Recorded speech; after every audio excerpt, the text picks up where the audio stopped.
Tako je. I još jednom pogled u čovjeka i svire.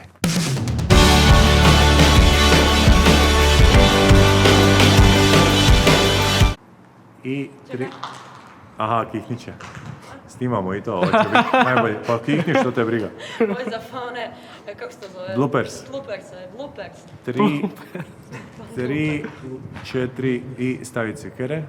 Odlično, vrhunski. Stari, vježba.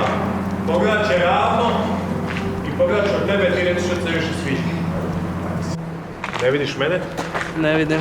Super. Čekaj. Jesi lagano krenio? Vidim ti mnogo, dobro sad ne vidim. Može.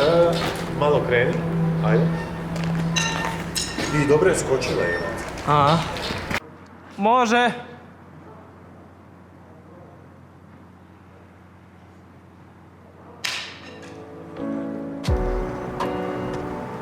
Možeš staviti cvikića kad ti je nezgodnije, ćeš se okrenuti. Može ti pobjeći sa lica.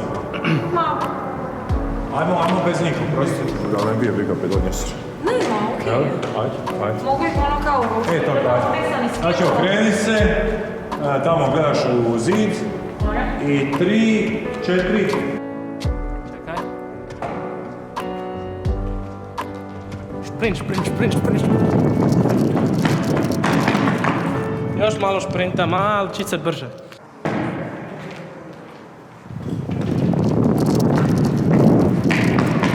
Dobar. Ovo su moji prijatelji. Lovre i Petar. Ja sam Petar. Što si ti? Čekaj, neće mi fokusirati. Pero. Uvijek mi je u džepu metar. Ali nisi snimio prije da metar bude gdje treba.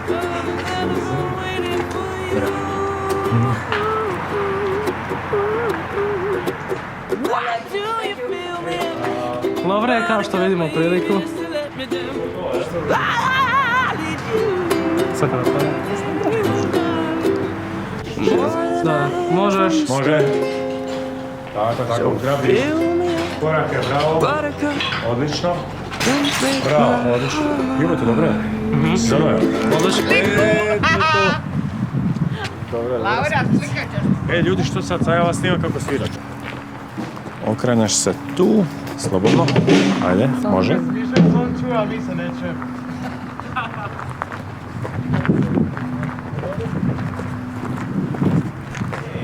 Ok, gledaj ovo.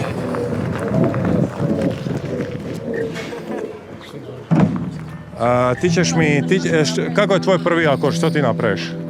Ja sam uleti refren. Ti ćeš to napraviti. Da? Te se sad neće vidjeti. Možeš sa mnom uživati u kadrovima.